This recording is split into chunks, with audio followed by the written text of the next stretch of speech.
ರೈತ ಇರದ ನಾಡೇ ಇಲ್ಲ, ರೈತ ಬೆಳೆದ ಬೆಳೆ ತಿನ್ನದವರೇ ಇಲ್ಲ. ರೈತ ಎಂದು ಸ್ವಾರ್ಥಿ ಅಲ್ಲ, ತನಗೆ ಮಾತ್ರ ಎಂದವನು ಬೆಳೆಯುವುದಿಲ್ಲ.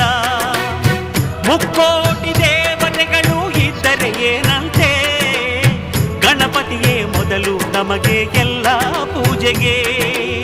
ದುಡಿಯೋ ಕೋಟಿ ಯಂತ್ರಗಳಿದ್ದರು ಏನಂತೆ, ರೈತಾನೇ ಮೊದಲ ಮಾನವ ಯಂತ್ರ ಭೂಮಿಗೆ.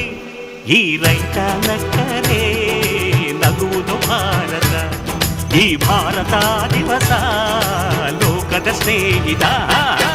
ಅನ್ನ ನೀಡೋರೆ ನನ್ನೋರು, ನೆರಳು ನೀಡೋರೆ ನನ್ನೋರು.